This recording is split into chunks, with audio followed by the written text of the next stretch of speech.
शुरुआत बड़ी खबर के साथ। जी हां, आज रिकॉर्ड ऊंचाई के बाद सोने चांदी की कीमतों में गिरावट देखने को मिल रही है। चांदी की कीमतें रिकॉर्ड ऊंचाई से 10,000 रुपए तक नीचे गिर गई हैं।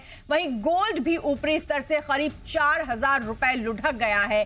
आखिर गिरावट की वजह क्या है, ये जानने की कोशिश करेंगे। लगातार सोना और चांदी रिकॉर्ड बना रहे थे, लेकिन आज बड़ी गिरावट देखने को मिली है। एक दिन पहले धनतेरस के त्योहार से पहले ये बड़ी गिरावट सोने और चांदी में, जबकि लगातार आसमान पर कीमतें जा रही थी।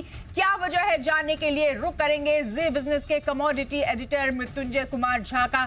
मृत्युंजय, सोना और चांदी में ये बड़ी गिरावट, क्या इसे बड़ा करेक्शन कहेंगे? इसके पीछे की वजह क्या है?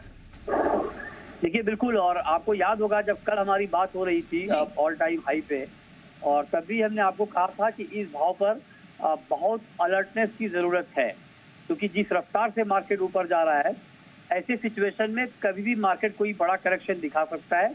और इस बात की संभावना हमने सबसे पहले जताई थी। एग्जैक्टली मार्केट में इस वक्त वही हो रहा है। हालांकि आज पहले दिन की गिरावट है, तो अभी ये कहना जल्दबाजी है कि ये करेक्शन कितना लंबा चलेगा या ये गिरावट कितनी बढ़ेगी, क्योंकि कई बार ये होता है कि एक दिन गिरता है मार्केट और अगले दिन फिर बढ़ जाता है। हाँ। इसीलिए ये कहना बहुत मुश्किल है कि आज की गिरावट कितनी टिकेगी।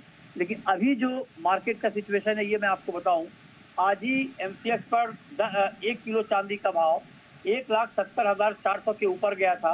और जब मैं आपसे बात कर रहा हूँ इस वक्त एमसीएक्स पर चांदी का भाव है 1,57,600 रुपए। मतलब ये कि करीब करीब रिकॉर्ड ऊंचाई से आप ये मानकर चले कि 13,000 रुपए के आसपास की गिरावट चांदी में आ गई है। रिकॉर्ड ऊंचाई से गोल्ड के दाम करीब करीब 5,000 रुपए कम हो गए हैं। तो थोड़ा इंटेंस फॉल है, इसको आप कह सकते हैं। लेकिन जितनी तेजी पिछले कुछ दिनों में आई है, उसके मुकाबले आज की गिरावट सिर्फ एक दिन की गिरावट है। तो अब ये देखना बहुत महत्वपूर्ण है कि क्या आज की गिरावट इस लंबी और बड़ी तेजी के बाद एक करेक्शन की शुरुआत है, या यहाँ से मार्केट फिर घूम जाएगा। जब 1-2 दिन मार्केट थोड़ा गिरे, 2-3 दिन गिरे, तब ये अंदाजा लगाना थोड़ा आसान होता है कि अब ये करेक्शन की शुरुआत हो रही है। देखिए, फंडामेंटल में कोई बदलाव नहीं आया है। फंडामेंटल गोल्ड के अभी भी तेजी के हैं। लेकिन मैंने पहले भी आपको कहा था कि जितनी बड़ी तेजी रोज रोज आ रही है, वो कहीं ना कहीं एक पैनिक मार्केट का दिखाता है। और वो पैनिक था भी, इसीलिए इस बात का अंदेशा था कि इस भाव पर एक गिरावट आ सकती है। बिल्कुल, आपने पहले ही अलर्ट किया था कि ये पैनिक हो सकता है, क्योंकि इस तरह की तेजी सामान्य नहीं कही जा सकती है। एक दिन पहले ही आपने ये कहा था। मृत्युंजय, समझना चाहेंगे कि त्योहारों के नजरिए से, क्योंकि धनतेरस है, एक दिन बाद दिवाली आ रही है, लोग खरीदारी करते हैं, इस नजरिए से इस गिरावट को कैसे देखें? देखिए, ये बहुत महत्वपूर्ण सवाल है, और आप इसको यूं समझिए कि something is better than nothing. मतलब कहाँ आप सोचिए कि 1,32,000 के ऊपर गोल्ड का प्राइस गया, कहाँ 1,70,000 के ऊपर चांदी का भाव गया। अब ऐसे में तो लोगों ने धीरे धीरे माइंड मेकअप करना शुरू कर दिया था कि अब इसी भाव पे लेना पड़ेगा। अब अगर ऐसे सिचुएशन में धनतेरस से ठीक पहले 12-13 हजार रुपए चांदी के दाम गिर जा रहे हैं, 5,000 रुपए ऊपर से गोल्ड के दाम गिर जा रहे हैं। बेशक ये ऊंट के मुंह में जीरा ही है, लेकिन इसको आप ऐसे समझिए कि थोड़ी राहत तो है।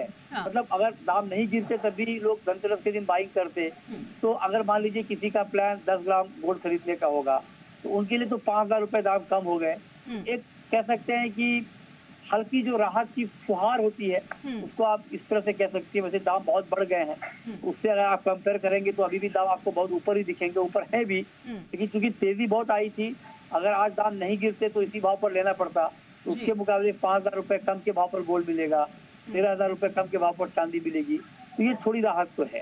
बिल्कुल, यानी त्योहारों में थोड़ी राहत है, ये बड़ी गिरावट है। हालांकि इसे लॉन्ग टाइम करेक्शन नहीं कहेंगे, जैसा कि कमोडिटी एडिटर मृत्युंजय ने हमें एक दिन पहले अलर्ट भी किया था कि इस पैनिक से अलर्ट रहने की जरूरत है, क्योंकि ये सामान्य नहीं है। और आज यही तस्वीर उभर कर सामने आई है। अब ये देखना होगा 1-2 दिन में कि क्या ये गिरावट जारी रहती है। इस पर ब्रेक लगता है। बहुत शुक्रिया तमाम जानकारी के लिए मृत्युंजय।